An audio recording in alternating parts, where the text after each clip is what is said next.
Boom, good morning. It is Monday, November 13th. We're back here at Cards and Culture in Baton Rouge, Louisiana. This is Bets and Breaks. Thank you guys for being here. This is the show for calculated risk takers. Gambling, sports cards, collectibles, brought to you by SeatGeek. If you guys have not downloaded the app, you guys should. It's a great ticket app. If you guys are going to any games, you like sports, that kind of stuff, you guys can use my last name, spelled Ranaudo. You get $20 off your first purchase. Let's roll into it. We had a bunch of sports this weekend. Joe hit his 10-second runoff pick. Let's go. Yeah. A lot of positivity, and we're going to talk about some Pokemon collectibles today. There's a really exciting product coming out in sports, hobby, collectibles, that kind of stuff.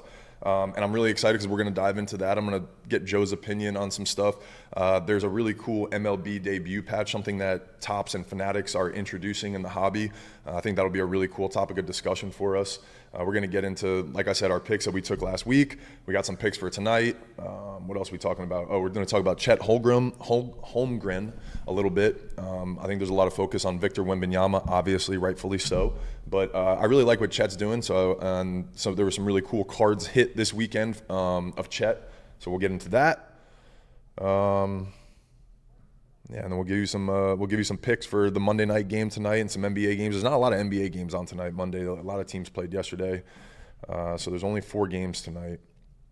But let's recap our weekend.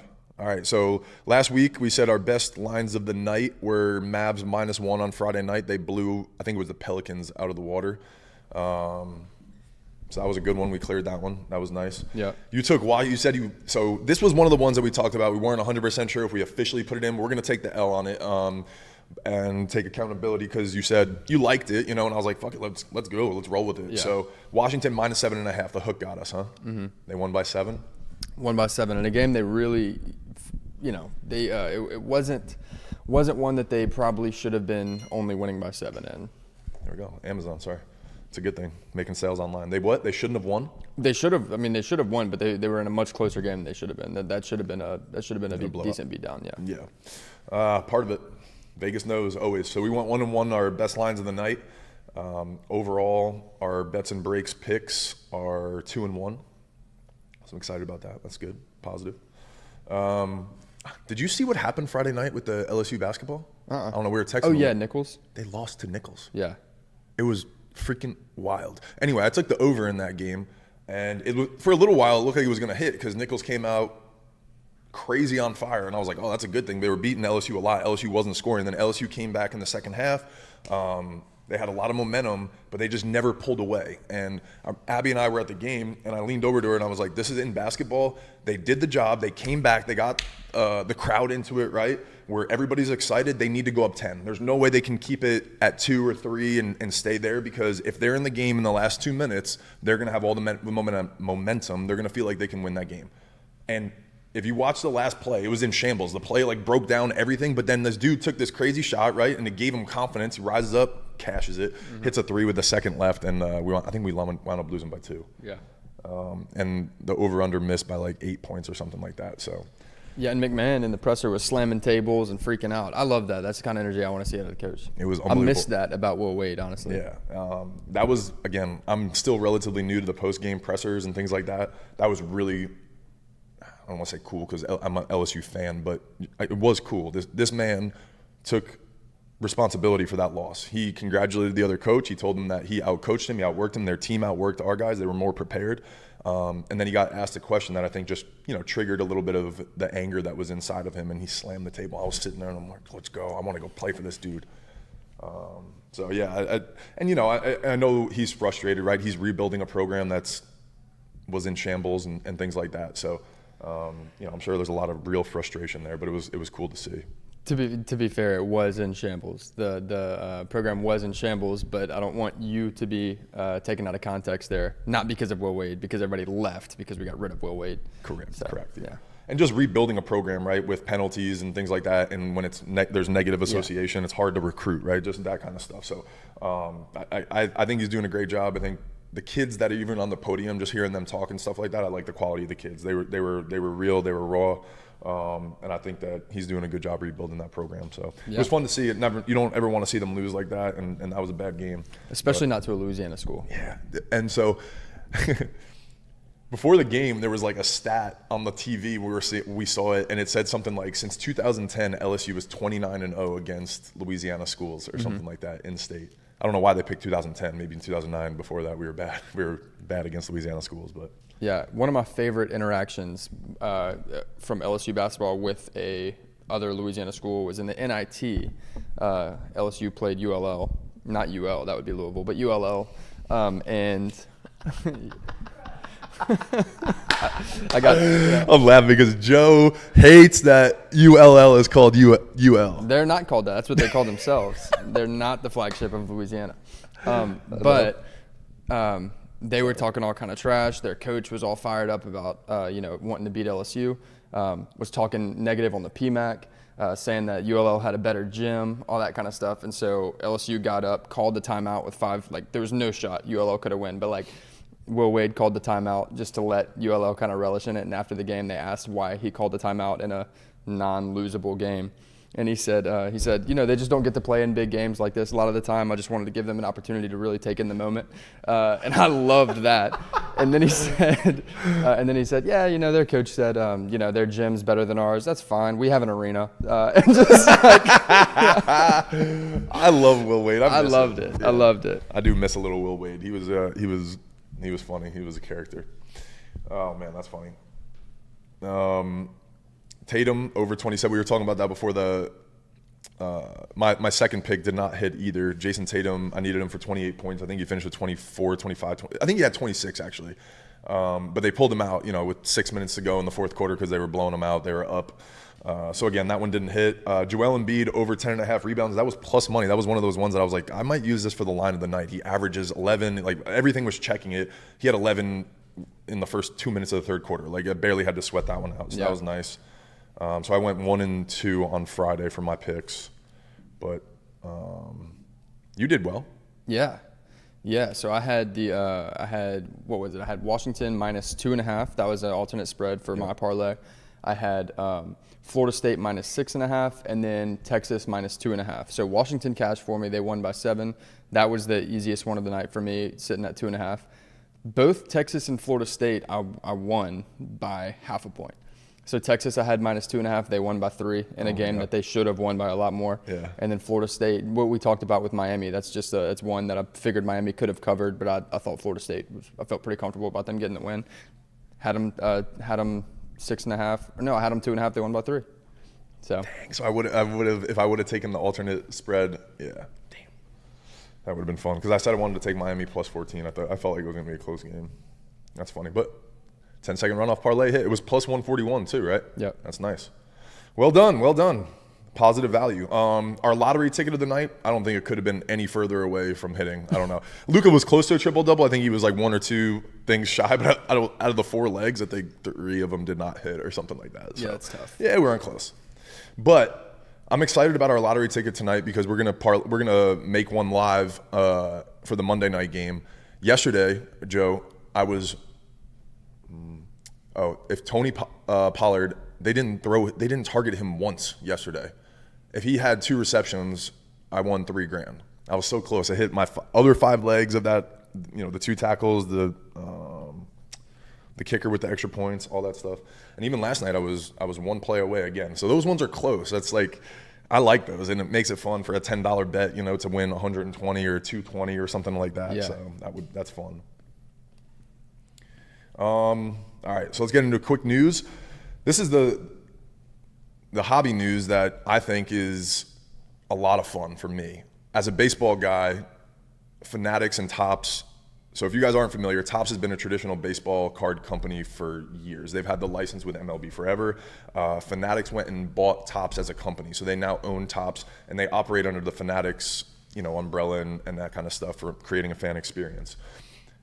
I think what Fanatics is doing with sports cards is absolutely incredible. I know a lot of people are speculative, people are nervous, but this product this year, Topps Chrome Update, is really exciting because they are introducing the MLB debut patch. So we've talked about that a little bit this year. MLB partnered with Topps and Fanatics on this. And basically every rookie that came up and made a debut this year wore a patch on their shirt. And right after the game, that patch was cut off and then given back to Topps to be put into a sports card for this product right now. So anybody that made their major league debut has a major league debut. I don't know if all of them have. I'll have to check the checklist and stuff like that, and rookie status, those kinds of things. But to me, this is the most exciting thing in the hobby in a long time. And I think it's undervalued right now, and I think it's going to be really valuable in the future. So I'm excited to dive into it. Do we have some photos of what they look like in the product? Or Yeah, you want to roll the footage and introduce it? Yeah, perfect.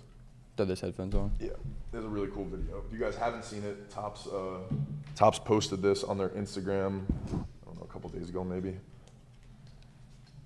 this morning, I don't know.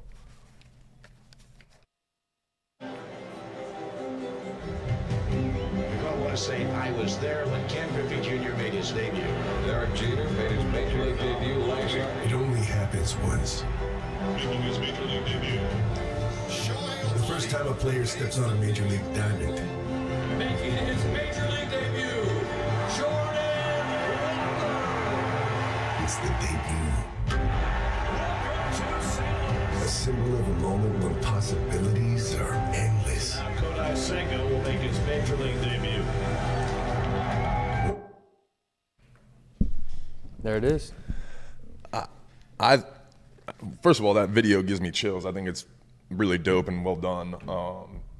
And I think they did a great job of showing the significance, the meaning, the value of these patches. What I think is going to be really cool, and this is just my speculation, I'm putting it on record, putting it on camera. If I was still playing, I want my own patch. I think Topps is creating an incredible demand for their product. When a Major League Baseball player starts bidding on their card and their one-of-one patch, that's going to be an iconic moment in the game. We already see Bobby Witt Jr., Julio Rodriguez. There's so many guys that are in this stuff. Matt Strom's got a TV show about cards. Like he's going to want his patch debut, and he's going to pay a crazy price for it, or be willing to, right? And that's the thing that I think is going to be so exciting. And Fanatics is all about the fan experience, right? So can you imagine a fan selling a card to a player of his own? I just think that's going to be the coolest thing ever, and I think that we're underestimating the power of this going forward too. So I'm excited about this product. I'm geeking out over it. I wish it was around when I was playing, because I would probably pay some weird money, or somebody in my family might pay some weird money for my debut card. But yeah, so that's releasing today. We should have it in the shop here in a couple hours. And so if you guys do want to rip any of that with us, I'd love to do that, but I'm going to be ripping some just for fun as a fan. And again, I'm going to try to find some of these debut patches and try to meet some of these players to give it to them and see if they'd be interested too, or just gift that from Cards and Culture. I think it would be a really cool thing, and I'm excited about it. I think kudos to Topps and Fanatics. They're doing a great job with it. And there is a premiere show. Joe has it up on the screen right now. So Fanatics Live is doing something tonight at 8 p.m. There's a couple hosts that are going to be hosting it. And they're going to be doing all kinds of breaks and giveaways. They're going to be special guest appearances. Again, Fanatics is doing a great job getting celebrities involved and creating this demand, or creating eyes on this kind of stuff. And I think Fanatics Live is going to be a great platform for people to shop for their cards and rip boxes and things like that. On to some gambling news.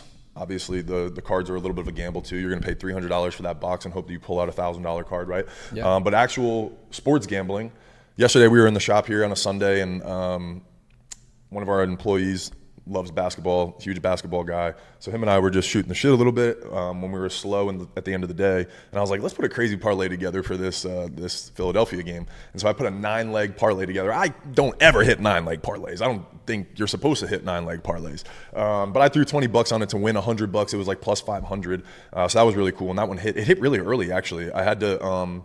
There was one more leg. Tobias Harris needed 15 points in that, and he had 10 going into the fourth. I actually texted Griff and was like, dude, I don't know if he's going to get 6 points in the fourth quarter. And then by the time, there it is up on the screen. So I had Joel Embiid for 30 plus. Again, that was more of a line reading thing. I do want to talk about line reading. We're going to get into that when we make our lottery pick, but I bet on a lot of same things, over and over again. We talked about that with the home runs earlier, right? This year is these bookmakers are doing this shit to make money, to save money, to, all these things, right? Joel Embiid's over-under on his points the other night was 27 or 28. Last night, 31 and a half. So it's just, that's a big jump. I'm like, they're saying he's going to have a good game. He scored 18 points in the first quarter. They know something. There's something happening. I don't know what it is. So I took 30 because it was an alt thing. I took him for 10 rebounds. I took Tyrese Maxey for points, rebounds, and assists. I took Tyrese Halliburton for double-digit assists, so 10 assists. I had him and Tyrese Maxey for threes. Tobias Harris for 15 points. It was 9 legs and cashed it. So that was fun. $20 to win 100. Anytime that happens in gambling, I feel like we got to talk about it. It's fun. It makes things fun. And like I said, I like to celebrate those ones because it doesn't happen very often. Yeah, $20, man. You could put a lot more on that and made some real money. That would have been crazy. I know. But then when 6 out of the 9 don't hit, I'm like, why did I throw $120 on a 9-leg parlay, right? So yeah, hindsight's always 20/20. But I try not to do that. In all seriousness, in gambling, right? I actually try to catch myself in those moments because there are times where I'm like, damn, I had $200 on it, like, and then I pulled it away and I played it safe. Like, gambling is supposed to be fun. When you win, I just want to enjoy the wins. You know, like, yes, I probably could put more on it, but at this point, that's, you know, a win's a win. I'll take it. I'll cash it. That's when you start to lose in gambling, is when you feel bad about wins. Yeah, absolutely. 100%. 100%. And then it starts affecting your mental health, and then that's a scary place. Yeah. All right, let's go into the hobby hits. So I think until we really build this show up and we, you know, have a steady following and people understand what it's about and what we're doing, I think what I'm going to do is just kind of try to focus on a segment. So I think there's been a lot of talk throughout the first 10 games. Now, I know it's a small sample size in the NBA, but I'm an NBA guy. I love basketball. I love speculation. Before the season, I had a bet on Chet Holmgren to win the Rookie of the Year. Now, technically, last year was his first year in the league, but he had a season-ending injury before the season happened, and he didn't play a game. So it was on the Ben Simmons thing where technically he got a lot of experience by traveling and becoming an NBA player without actually having to play the game. So there's some people that hate on those kinds of rookies, but I bet on him to be the Rookie of the Year this year, just in case anything happened with Victor. You know, there was restrictions on him, that kind of stuff, and he was the clear favorite. So I like taking the third or fourth underdog. He was plus 500 to start the year. He's plus 350 now. So he's making some moves and he's had some pretty good stats. And there was a couple cards around the hobby that were pulled of his recently. So I thought it would be cool to talk about him a little bit. This one's Lil Pullman. It was on Fanatics Live, so he's a Fanatics breaker. This is one of his true RPAs. So if we talk about RPAs and what that means in collectibles world, it stands for Rookie Patch Auto. And National Treasures is one of the most coveted products in basketball and football. And it's considered the true, authentic RPA of a player when it's out of 99 and it's the vertical card like that. So that's a really cool card. Great pull for Lil Pullman and whoever bought into that break. And like I said, he was plus 500 to win Rookie of the Year before the year. He's plus 350 right now. He's averaging 16.4. He got 7.6 rebounds, 2.6 assists, shooting 50% from 3, and he's averaging 2.5 blocks a game. I mean, the dude's balling out, and I think he's exceeding expectations because I think I was betting on him too on the sports book. Before the year, his over-under was like 13 points a game. Now it's all the way up to it's been up 14, 15. It's like 16 tonight. So he's making good moves, making good progress. And like I said, whenever somebody pulls something in the hobby like this, it's really fun. There was another one too, right? Our friends over at the Backyard Breaks, you know, they're always pulling stuff. This was actually pulled this morning. I saw it on their Instagram. So again, I was just looking for some Chet stuff on social media. Saw that this one came up on my timeline just randomly, but you know how that goes. They knew I was searching for Chet and somebody found it. But yeah, this one's cool. So I wanted to talk a little bit about the difference. You were like, this is the same card. I was like, this one's out of 5. It's the same picture, but this one's numbered out of 5. So it's technically still an RPA. It's a really sexy patch right there. You can see that looks like a letter almost, right? Yeah, it is. You think it's an H? Yeah. I wonder if it's from Thunder or from Holmgren. That's really cool though. But yeah, so this one's is another RPA pulled by the Backyard Breaks. Shout out to Backyard Professor. He pulled this one a little while ago. Yeah, so this one, and some of his stuff is really going up in value right now on eBay. So Chet Holmgren, nice guy to be following right now. Interesting. Again, 10 games, small sample size, but liking what I'm seeing from Chet so far. And this one was big hobby news all weekend too. Leighton Sports Cards pulled the Bronny James McDonald's All-American auto card, but he inscribed it kind of going up on the side vertically, said "Party never ends." Right, you can kind of see it right there. Cool card, posing with the ball right there. He's got his Bronny James auto, but inscriptions, it's becoming a big thing in the hobby. People are talking about it a lot. There's uniqueness to them. It's a way to almost create individual one-of-ones for the players. So I think it's actually a strategic move by the athletes too that they're doing this stuff. I think it helps their marketability, their market. So, and this guy not that he needs help with his marketability, you know, but I think, again, shout out to him for doing something like that where he's a person of interest. Yeah, what, he's on his Dennis Rodman wave or what? I guess. Like, what are we man. doing? That's an odd inscription. Well, he had the heart thing. Maybe he's just like, you know what? Like, I'm living it up. I'm having fair. a good time. I don't know. I'm just speculating. I have no idea. Maybe it's an inside thing with his fans, and maybe that's a saying he says. I don't follow the kid, like, in the sense of, I think I follow him on Instagram, but I don't, like, pay attention to his stories and things like that, or any content that he puts out. I know he's a big streamer in the gaming world and stuff. So again, it could be a phrase that he says all the time or something. But now I'm not asking X's and O's basketball, but what's your take on Bronny James in general? My take on Bronny James. As a casual fan that likes sports, you've heard about him, you know who he is, like that kind of stuff. Yeah, I think he's got massive shoes to fill. I think what's going to happen is, despite his athletic ability, I think he's going to constantly be viewed as overrated no matter what he does, because his dad is LeBron James, and I hate that for him. I know. It's really interesting. I was talking with Maya and then even with Griff, some people that work here at the shop that know basketball, that enjoy basketball. And he's not a bad player at all. He's a 4-star player at USC, but realistically probably is an overseas basketball player, you know, like right now, like looking at his career. He could grow 3 more inches, you don't know, and develop into a great player defensively, all this stuff. But the LeBron James tag is tough. I also hate the phrase overrated, because I think casual fans use it way too much. And I'll be very honest, I'm a extremely casual NBA fan. But like in football, that word gets thrown around when talking about James Franklin, the head coach at Penn State. And they'll be like, yeah, he's 3-17 against top 10 teams. And I'm like, yeah, but he was favored once against top 10 teams. Like, he won 2 more than he was favored to. That's not overrated. Like, you know what I mean? That's a good point. I just think casual fans throw that word around way more than they should. So I think he's going to be viewed that way, whether he actually is or not. No, you're absolutely right. That's a really good perspective. And when you dive into the numbers like that, that's, again, I enjoy perspective, right? I like people that bring different angles to the table, and you're right. The casual fan doesn't understand that stuff. They just see what they see on TV, and that's an easy headline to grab and talk about. It's interesting, yeah. So I'm anxious to see Bronny's market, because obviously it's super high right now, but even more interested to see how his career plays out. But again, marketability is everything. And sometimes you don't need to be the best player. People are fans of people because of certain things, right? Like, and that's why they want their card. That's why they want their autograph. Maybe they agree that the party never ends for them too, and they want that card now, you know. So I'm anxious to see what happens with him. All right, we're gonna do a quick collectible catch-up. Yesterday, somebody came in the shop and we were just shooting the shit a little bit. He was talking about how he had went to an estate sale, bought a few Pokemon cards, and started checking out some of the prices. And he was talking about Charizard and Mewtwo. And I thought it was interesting because I personally collect Mewtwo. And obviously, as a card shop owner, I know the value of a Charizard, and I understand what that does to kids and what it means to people and stuff like that in the Pokemon world. So I thought it would be a cool idea to show off some of our cards that we have here in the shop and show people some of the value for Pokemon cards. Because when I was telling him some of the numbers, and when he was realizing how much things were worth, he was like, I just literally can't grasp this. I don't get it. And I kind of explained to him that it's a global corporation. It's a $90 billion, this was as of like 2 or 3 years ago, $90 billion corporation. You know, like, this thing's been around for 25 years. There's conventions that there are millions of people in Japan for this, you know? So again, it's sometimes hard for people that are here in the US when we have 330 million people and might not understand the value of Pokemon, but to the people in Japan and globally, this brand means a lot. So the market for Pokemon cards is absolutely crazy. And so I have 4 cards here.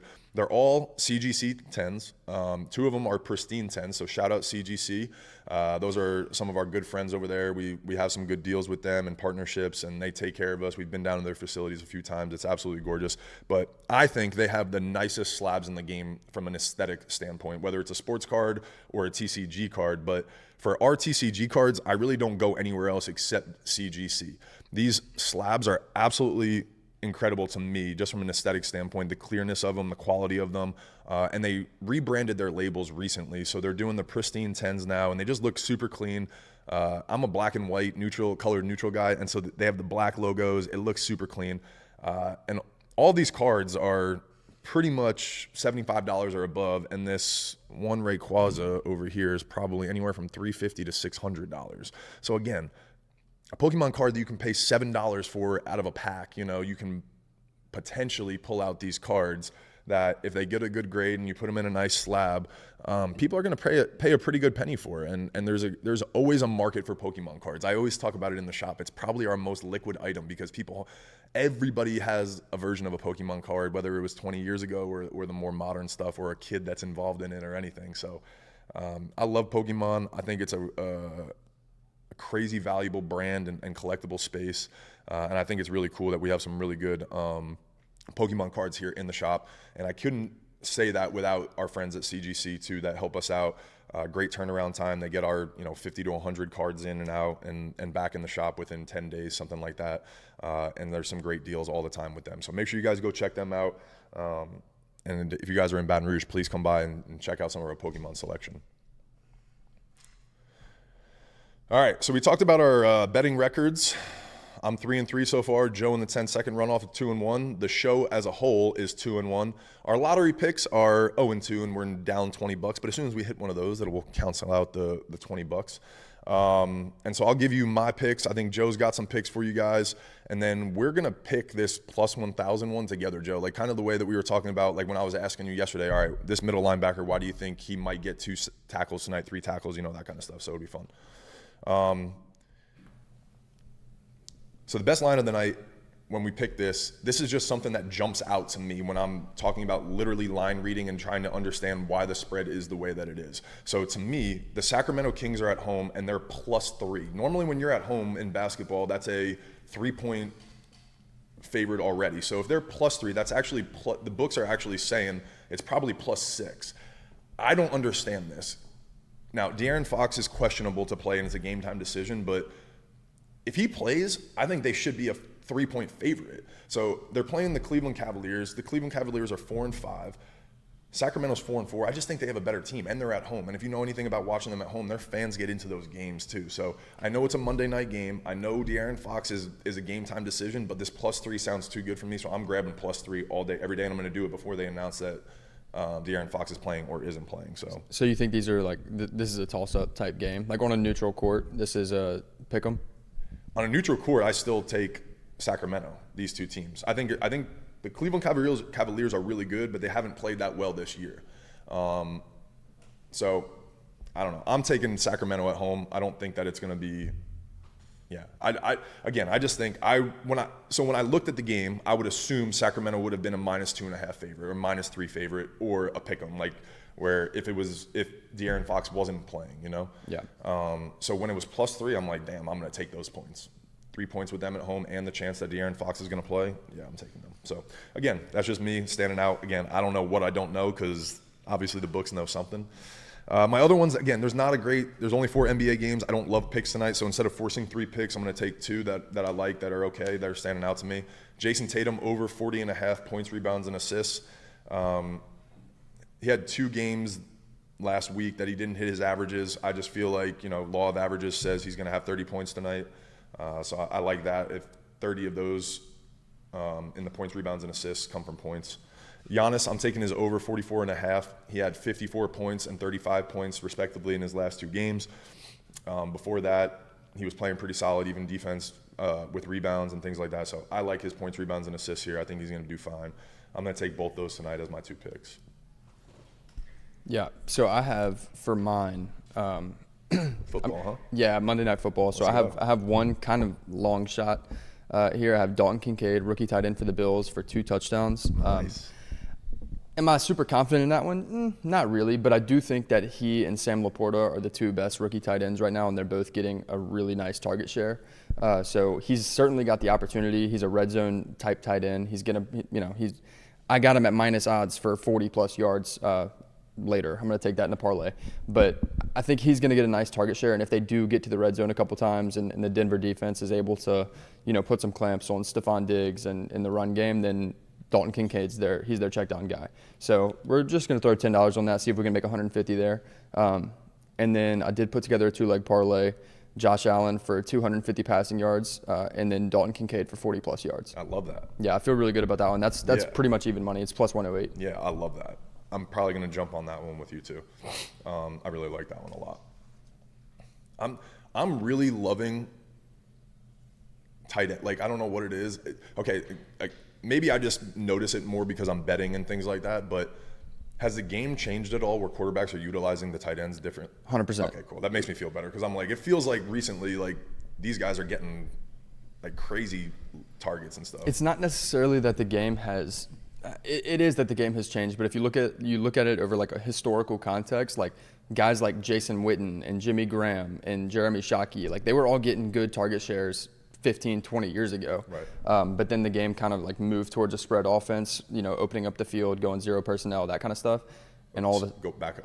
What did you say? 0 personnel? yeah, no tight ends, no running backs. So saying like 5 wide. Gotcha. Yeah, sorry. No, that's all right. That's good. I'm learning. So the game like kind of moved towards that with the spread offense 10 years ago. And you saw that a lot with the Chiefs, but then the Chiefs figured out a way to go ahead and throw Travis Kelce in there and still run the spread offense, but be able to, break off 100 yards with a tight end.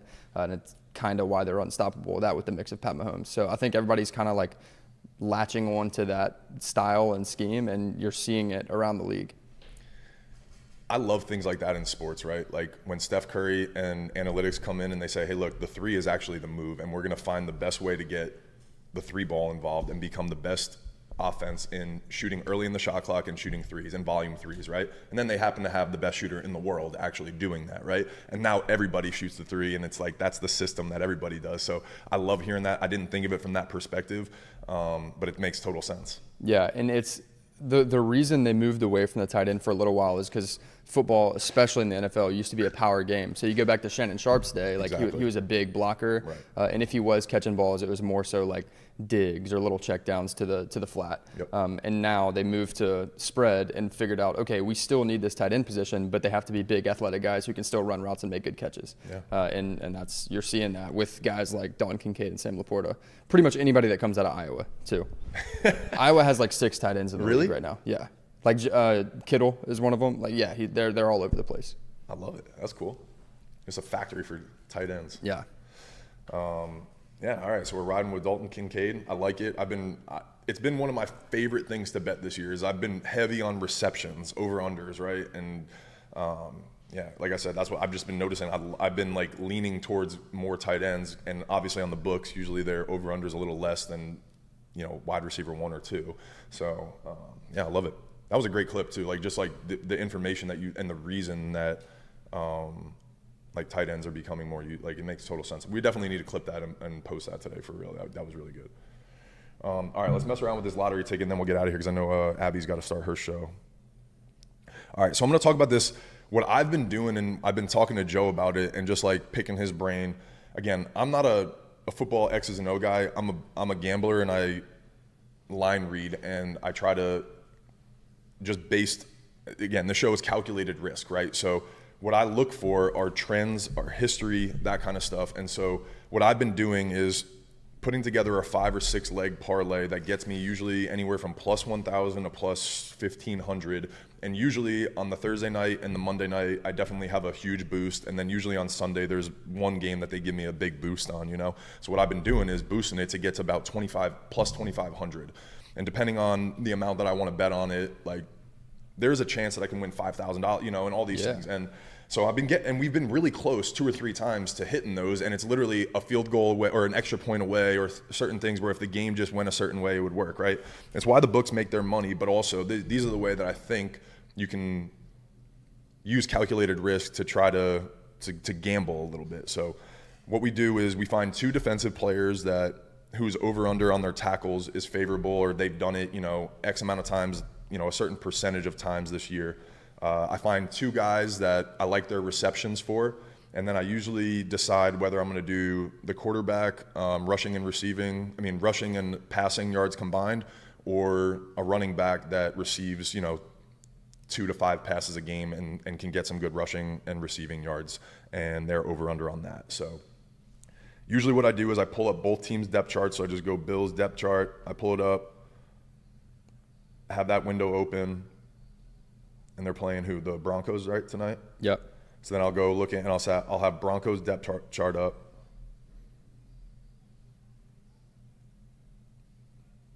I'm going to open up my sports book, and I'm going to get my same game. Well, first I'm going to do some line reading. So usually what I do is I go to DraftKings, I go to Monday Night Football, I'll check my boosts so I know what I'm looking for and how much I'm going to get it boosted to. Because if I have a 50% boost or 100% boost, then I'm going to look for odds usually from like plus 1,000 to plus 1,200, maybe 1,500, because that'll get me all the way up to plus 3,000 if I have a 100% boost on it.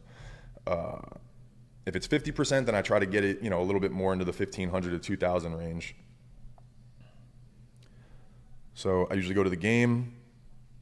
You can go over to, in the top part, there's different segments. So there's defensive and special teams props.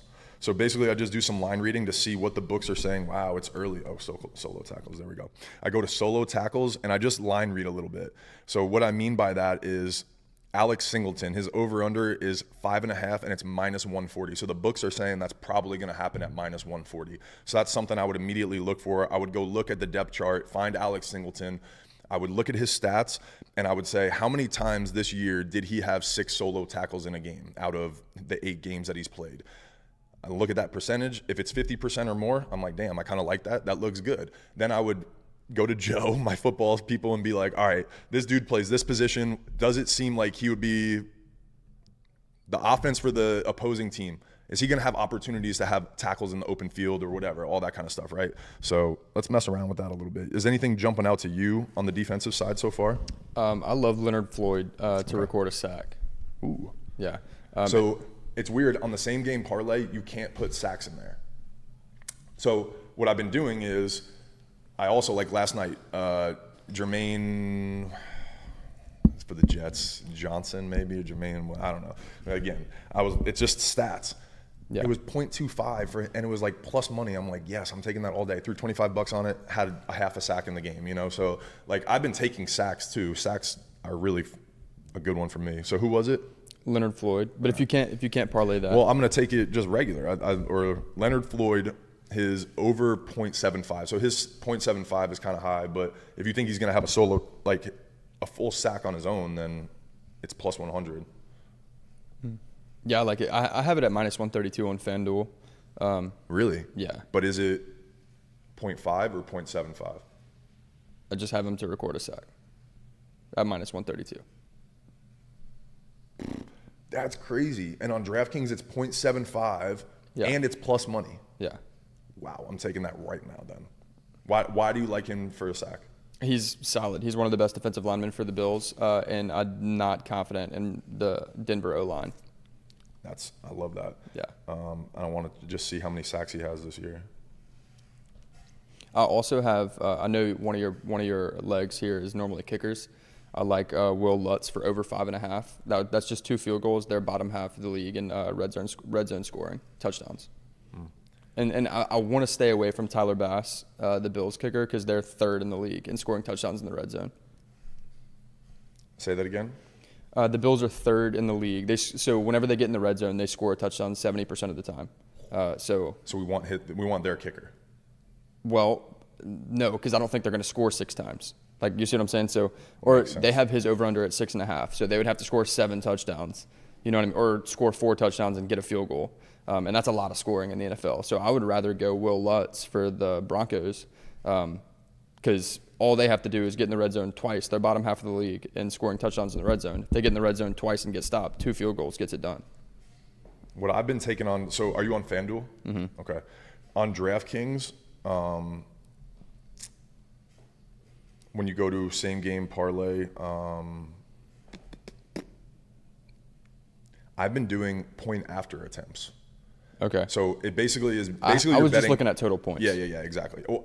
So last night was one of the first nights that I almost took the total points because for the Jets, because I did it for the Jets-Raiders game, and I was like, I feel like this under is going to hit. There's not going to be as many touchdowns scored in this game, right? And if somebody scores a touchdown late, they might have to go for 2, that kind of stuff. I was like, I think I'm going to take the total points for the Raiders kicker, and that's what I took. His over-under was 6.5. He crushed it, obviously, in the first half because he had 9.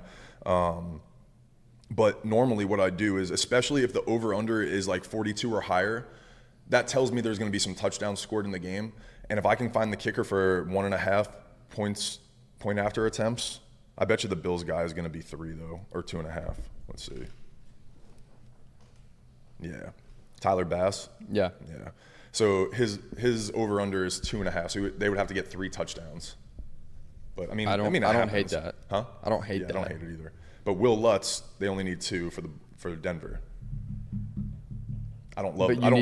You need extra points. Yeah. Yeah. See, I don't know. I don't love that Yeah. for Will Lutz. Yeah, but 5 total. Yeah, I feel good about that. Yeah. Here I have Will Lutz over 5.5 at -120. Yeah. All right. Yeah. Tyler Bass. I like Tyler Bass. It's -150, so they're saying it's going to happen probably. Defensive props. I like Alex Singleton. And usually what I do is I take one guy from each team, because what we were talking about is like taking 2 defensive guys in the same team. That's a lot of tackles to require for 2 guys. So I don't have the tackle props up on FanDuel. Okay. I don't see that. We can just go through them on your end. Yeah. Do you have DraftKings? No. Oh, I don't. okay.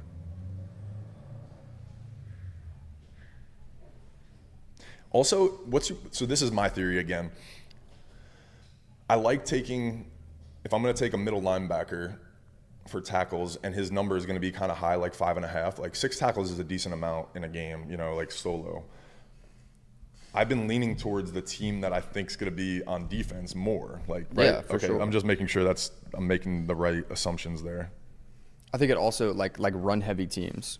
If you're playing a run heavy team who normally controls the time of possession, like then you definitely want to go middle linebacker to make tackles, because they're going to be running between the tackles and you have more opportunity to make tackles. Yep. Whereas if you're playing a team who scores quickly and stretches the field like the Chiefs, the linebacker may not get as much of an opportunity to be in on those tackles.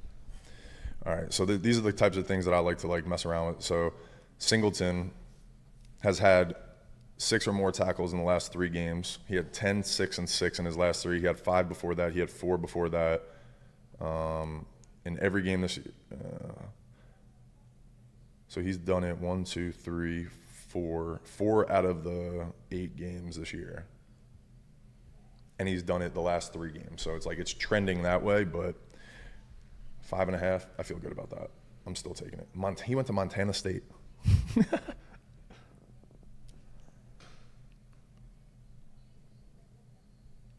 What about any of the free safeties on that? For who? Like if I was going to take that middle linebacker, do you like taking one of their safeties for tackles? For the Bills or for the Broncos? For the Broncos. For the Broncos. Because they're going to pass the ball too? Yeah, I don't mind that. I think Diggs is going to get a nice target share. Gabe Davis is kind of a stretch field kind of guy. Yeah, I'm not mad at taking a free safety for the Broncos. I think for the Bills, you would go with a backer, because I think Javonte Williams is going to get a nice load. All right, so who would it be? So Greg Rousseau? Russo, yeah. Russo? Oh no, he's a DN. Yeah, but he's kind of a stand-up kind of guy. Okay. Like he doesn't really put his hand in the dirt. Gotcha. And so Terrell Bernard is questionable. Tyrell Dodson, their other linebacker. Dorian Williams. Let's see.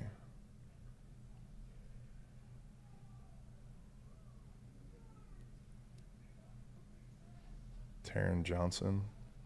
Teron Johnson. That's a cornerback. They don't have any of the that's kind of shitty. Like what about Von Miller? Von Miller's his things are not up there for tackles. I like Greg Rousseau the best. He's not up there either. That's what I'm saying. It's early in the morning, so I don't know if they're waiting for people to be announced and stuff. So we might not be able to make this one yet. Damn. Yeah, it's not up yet. They're not everybody's up. Dang, that kind of stinks. All right, I'm gonna have to take this one later in the day, but I just wanted to show people kind of the thought process behind the lottery pick. So even though the odds are plus 1,000, right? Like, I'm just gonna pick random people here. So like Jonathan Cooper, if I had those 2 guys in there, so now I have 3 legs with the kicker and the 2 defensive props. I'm just gonna pick 2 receivers. So if we were gonna take Diggs' receptions at over 6.5, right? It's a lot, but he gets targeted a lot. I like that one. And then like rushing and receiving yards, I like Cook. I like James Cook usually for rushing and receiving. I usually so his over-under is 70, so I'll probably take 75 plus.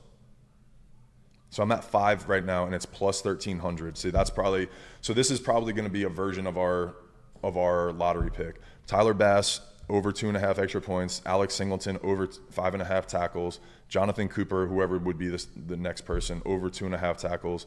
Stephon Diggs over 6.5 receptions, and James Cook 75 plus alternate rushing and receiving yards. That gets me plus 1,500, and then Monday Night Football 50% profit boost gets it all the way up to 1,950. So if you threw, $10 on that, you're winning 205. We'll put the actual ticket in there when we finalize it, when Joe and I kind of talk off air and stuff. But I wanted to show you guys a little bit of the thought process behind those lottery picks and where they were coming from. And if you guys want to tail them, join in with us, because I think it's a lot of fun. It makes the games interesting. It makes every play interesting. You're watching for tackles. Like, again, I'm watching football games that in ways that I've never watched it for $10 for a chance to win 200. So again, those are fun for me. It makes the games more interesting. It's a Monday night. It's raining here in Baton Rouge. I'm going to be looking forward to this game tonight while I cook. It'll be fun. So hopefully we'll have some triumph stories tomorrow. But thank you guys for being here. If you guys enjoy this content, if you're a calculated risk taker, if you're a gambler, you know anybody that likes this kind of stuff, collectibles, please share it with anybody, and then like and subscribe. It goes a long way, and we appreciate you guys. But we will see you guys tomorrow.